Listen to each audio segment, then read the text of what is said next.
Welcome back to the channel, everyone. Tonight we're bringing you one of the most emotional and shocking stories in the history of 90 Day Fiancé. Julia Trabkina and Brandon Gibbs, two names fans know well, have been through love, culture clashes, and family drama in front of millions of viewers. But behind the cameras, their real life was even more complicated than anyone imagined. For years, they tried to hold their marriage together. They struggled to balance love with loyalty and family with freedom. But eventually, things got too difficult. There were arguments, accusations, and heartbreak that forced them to make an impossible choice.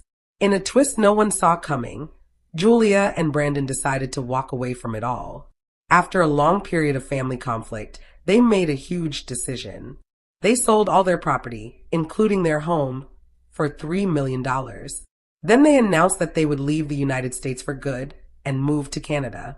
At the same time, they confirmed that they would no longer be part of the 90 Day Fiancé show on TLC. One of the biggest reasons for all the conflict was Brandon's mother. There were claims that Julia was treating her badly. Angry and hurt, Brandon's mother gave him a painful ultimatum. She told him, "If you don't divorce your wife Julia, then from today, you are no longer my son. I will not accept you as my child anymore." Brandon was heartbroken. He realized that the only way out of this constant tension was to leave everything behind. So, he and Julia sold their home and moved to Canada to start a new life together. Tonight, we're taking you through their whole journey. This isn't just a TV drama. It's a real story about love and loyalty, tradition and freedom, and the heavy price a couple sometimes pays to stay together. When Julia first arrived in the United States, her story looked like a fairy tale. She was a young woman from Russia, full of dreams, energy, and determination. She had fallen in love with Brandon Gibbs, a quiet farm boy from Dinwiddie, Virginia. Their romance had started online, far from the fields and barns of Brandon's family farm. Julia imagined America as a place of excitement, opportunity, and freedom. But when she arrived, it wasn't what she expected. Instead of city lights and skyscrapers, she found herself living on a farm. She had to wake up early, work with animals, and live under the watchful eye of her mother-in-law. Brandon's mom, Betty Gibbs, welcomed her with a smile. But behind that smile were strict rules, expectations, and control. From the first day, Julia was told where she could sleep, what she could do, and how she should behave. Even her and Brandon's intimacy was monitored. They weren't even allowed to sleep in the same room. Fans of the show remember how frustrated Julia was. Her passionate personality clashed hard with Betty's strict way of doing things. Julia was in love, but she also felt trapped. Trapped in a life she didn't choose. Trapped by her in-laws. Trapped between being Brandon's wife and staying true to herself. Brandon tried to keep the peace. He worked long hours, listened to his parents, and told Julia to be patient. But every day, things got harder. Julia wasn't just tired of farm chores or the quiet life.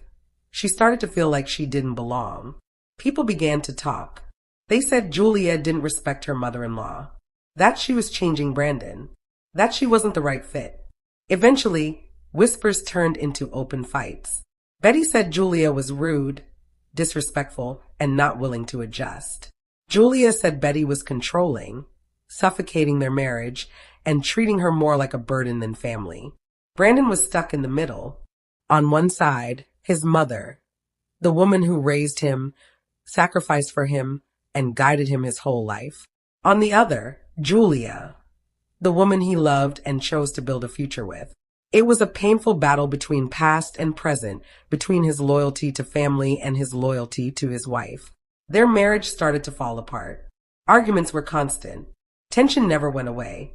Julia began to question if coming to America had been a mistake. Brandon, meanwhile, spent many sleepless nights wondering how long he could keep the peace before everything fell apart. Then came the breaking point. During another heated argument, Brandon's mother gave him the ultimatum. "If you don't divorce Julia Trubkina," she said, "then from today, you are no longer my son." Those words hit hard. Julia froze. Brandon felt his heart shatter. His own mother was forcing him to make a choice. And that's when Brandon knew something had to change. After the ultimatum, life at home became even worse. The silence was heavy. Dinners were awkward. Nobody smiled anymore. Julia pulled away emotionally. She spent hours dreaming of a life where she didn't have to fight for love. Brandon walked around the farm feeling lost and broken. They barely spoke about the future, but both knew this couldn't go on. One night, after a tense dinner, Julia looked at Brandon with tired eyes and whispered, "What if we just left?" Brandon was surprised. "Left?" "Yes," she said. "What if we left everything? The farm, the house, the arguments, and started over somewhere far away. Somewhere we could live freely." At first, it sounded impossible. The farm was part of his family's history. His father had poured his life into it. His mother saw it as her pride. Leaving it behind would feel like betrayal. But the more Brandon thought about it, the more it made sense. What was the point of holding on to land and legacy if it meant losing the woman he loved? For Julia, the farm was never home. It was a cage. And now, she was handing Brandon the key to freedom. They started looking into selling the property. Even they were surprised by the offers. With the real estate market booming and their land being attractive to developers, they got offers they never imagined. One stood out $3 million. It wasn't just money. It was their ticket to freedom. A chance to start over without drama, control, or ultimatums. But the guilt was still there. Brandon knew his parents would feel betrayed. Selling the land meant more than losing property. It meant letting go of their family roots. It meant walking away from generations of hard work. For many nights, Brandon struggled with that guilt. But he also saw what staying would cost him. His marriage was on the edge. Julia was exhausted from fighting for a place in his life. And he was tired of choosing sides. In the end, they made their decision. Love had to come first. They sold everything. They left the farm. And they moved to Canada. It was a bold choice. A painful one. But for them, it was the only way forward. Now they've started a new life, far from the cameras, the farm, and the fighting. They've stepped away from the spotlight and the show. No longer part of 90 Day Fiancé, but still part of each other's lives. Their story is no longer just a TV drama. It's a real story about love, sacrifice, and the power of choosing peace over pain. Brandon couldn't sleep. He stared at the ceiling, torn between two impossible choices: stay and lose his marriage, or leave and lose his family. The final breaking point came during one last explosive argument. Betty once again confronted Julia, accusing her of manipulating Brandon and tearing the family apart. Julia, tired and angry, finally spoke her truth. "I didn't come to America to be treated like a servant. I came here to build a life with your son. But if this is what you want, to destroy us, then congratulations. You've won, because we can't live like this anymore." Brandon heard the pain in Julia's voice and realized she had reached her limit. If he didn't act now, he would lose her forever. In that moment, Brandon made the biggest decision of his life. He looked at Julia, then at his mother, and with a calm voice said, "We're selling everything. The house, the land, all of it. Julia and I are leaving." The room went silent. His father dropped his fork. Betty looked shocked. But Brandon didn't change his mind. His voice was calm and steady. His choice was final. Within weeks, everything started moving fast. Realtors came to the property. Buyers toured the land. Contracts were written. Brandon and Julia watched strangers walk through the fields that once felt like a prison. When the final papers were signed, they held a check for $3 million. For the first time in a long time, Julia smiled without fear. To her, that money meant freedom. Brandon, holding her hand, felt a mix of emotions. He was relieved that he chose love, but heartbroken that he had to turn his back on the family he thought would never abandon him. But there was no turning back. Selling the farm wasn't just a business move. It was their escape plan. Their future was somewhere new, a place where they could finally live in peace. As the sale was finalized, reality hit them. They no longer owned the land in Virginia. The farm, the house, the memories, all of it was gone. For Julia, it felt like breaking free from chains. She walked through the empty house with relief. Every box she packed was one step closer to taking her life back. But for Brandon, every corner of the house whispered memories.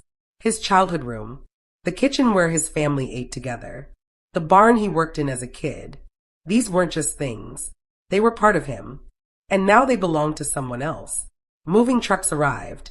Julia stayed focused. We're not just moving houses, she told Brandon. We're moving lives. She packed clothes, important items, and just a few keepsakes. Brandon took longer. He looked at everything, the photo albums, his dad's old tools, even the old couch, and struggled to let go. But there was no more time to wait. Their departure date was set.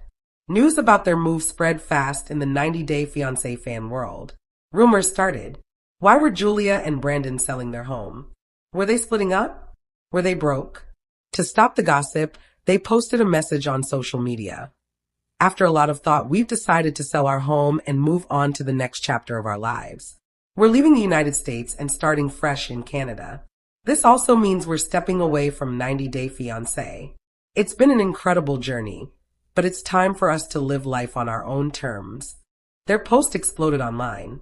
Fans flooded them with comments. Some were kind and supportive. We'll miss you on the show, but I hope you find peace in Canada. You're my favorite couple. Stay strong. Others were not as kind. Some blamed Julia for manipulating Brandon. Some took Betty's side, saying Julia ruined the family. The internet became a reflection of the same fight they had just escaped. But Julia didn't care. For the first time, she and Brandon were making choices for themselves, not for TV, not for his parents, just for love. As moving day came closer, Brandon tried one last time to make peace with his family. He invited his parents over to say goodbye. His dad showed up, quiet and distant, offering only a handshake. Betty refused to back down. You're making a mistake, she told Brandon coldly. This isn't Julia's win. This is your loss. Brandon's heart sank. Mom, I'm choosing my wife. I'm choosing my marriage. I hoped you'd understand. But Betty turned away. She wouldn't even look at him. Julia touched Brandon's arm and whispered, "It's time to go." And just like that, the final tie between Brandon and his mother broke. For Julia, this move wasn't just about packing bags. It was about chasing a dream. She packed her vision board full of city pictures, coffee shops, and travel goals. She looked at Brandon and smiled. In Canada, we start over. No farms, no ultimatums, just us. Brandon nodded, but deep down, he still wondered if starting fresh would be enough to heal the pain of leaving his family. On their last night in Virginia, they stood in the driveway one last time.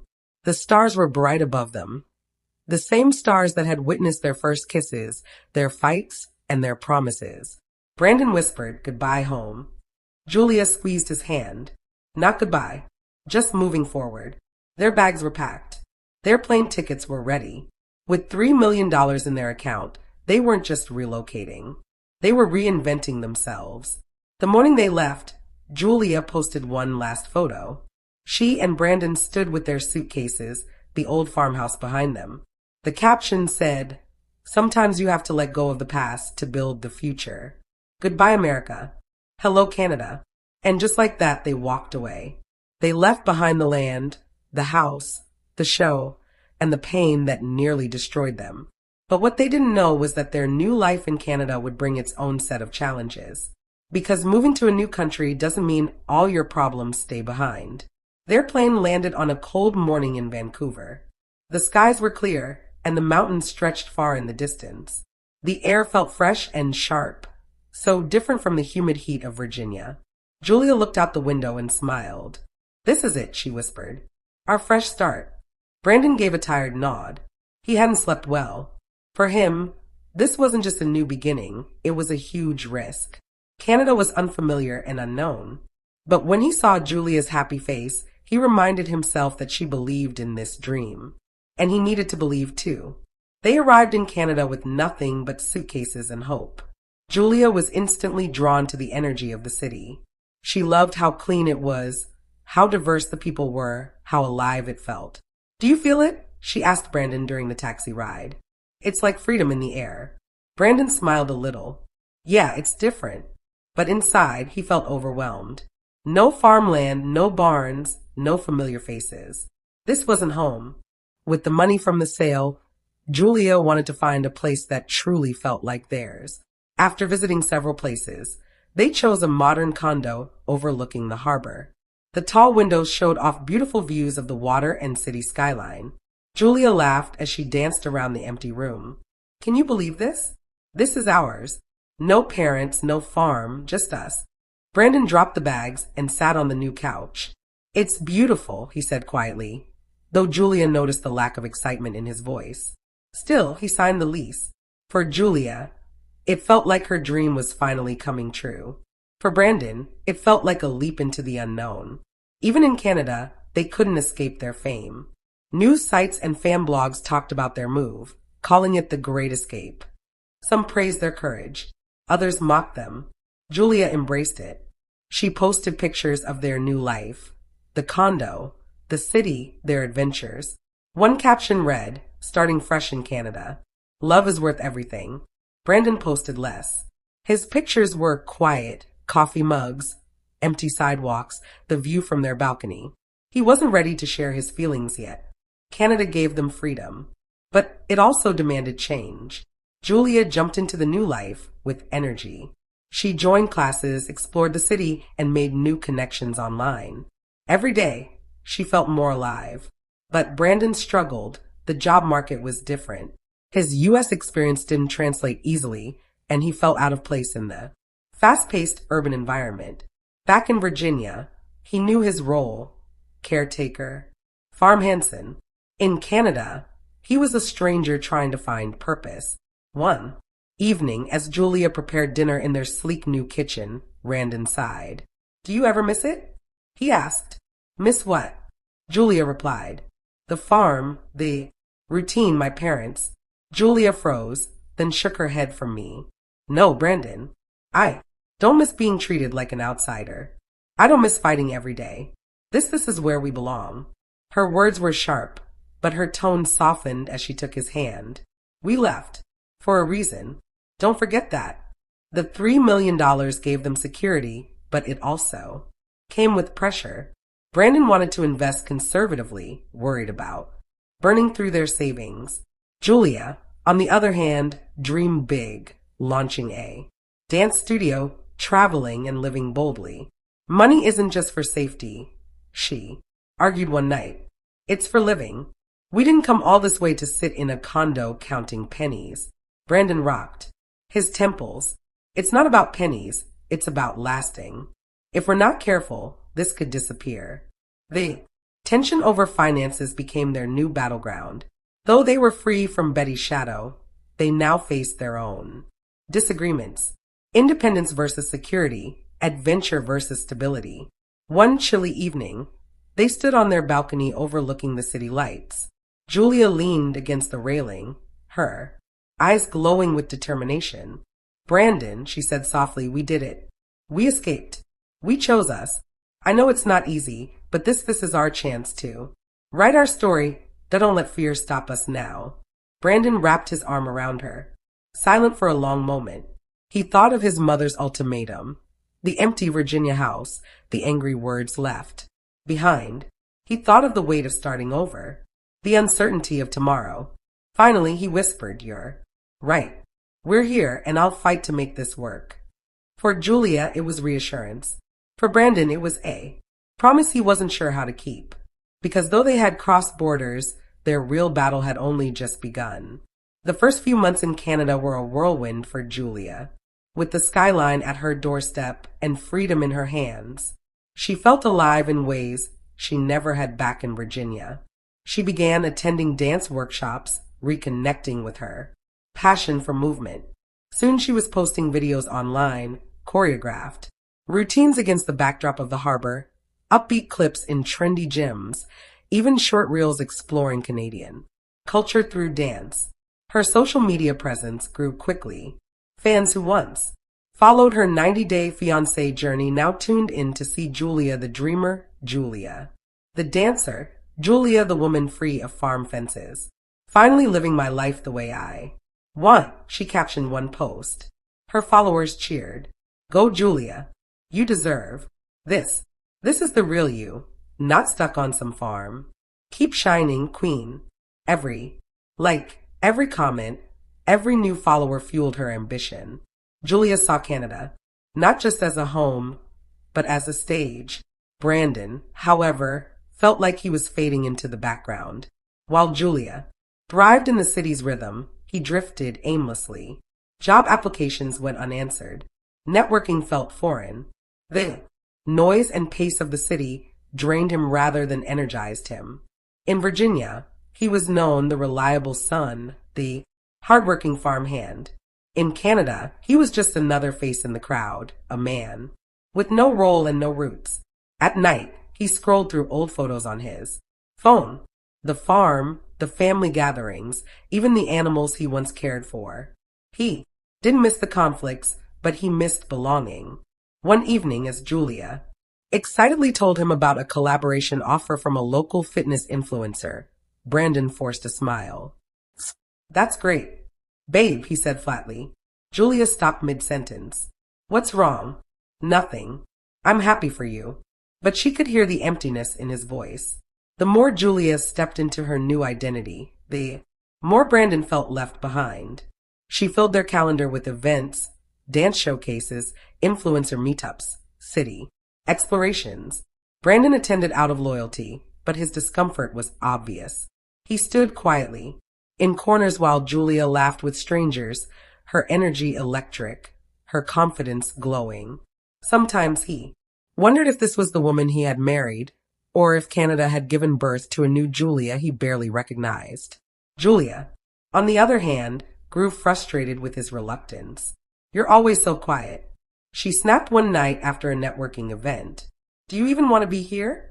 "I don't know how to fit in here," Brandon admitted. "I feel invisible." Julia crossed her arms. "You're not invisible. You're choosing to stay in the shadows. I'm trying to build something, Brandon. Why can't you support me without dragging your feet?" His silence stung. Her ambition clashed with his uncertainty, and neither knew how to bridge the gap. Brandon's homesickness deepened. He called his father occasionally, though the conversations were brief and strained. His mother, still furious over his choice, refused to speak with him. "You can always come back," his father said once, his voice low. "This doesn't have to be forever." Brandon hung up, torn between relief at hearing his father's voice and guilt for leaving Julia in the life she fought so hard to build. Late at night, when Julia was asleep, Brandon would stand on the balcony staring at the stars. They were the same stars that shone over Virginia, yet they felt colder here. He whispered to himself, "What if I made a mistake?" Meanwhile, Julia pushed forward with fierce determination. She wasn't blind to Brandon's struggles, but she refused to let his doubts derail her dreams. "We left everything behind for freedom," she reminded him. "I'm not going to waste it sitting at home crying about the past." She started talking about opening her own dance and fitness studio, a place where she could merge her passion with business. The idea lit her up with excitement, but Brandon only grew more anxious. "Julia," he said cautiously, "starting a business here, it's risky. We don't even fully understand how things work in Canada yet." She rolled her eyes. "Life is risk, Brandon. We didn't move across countries to play it safe.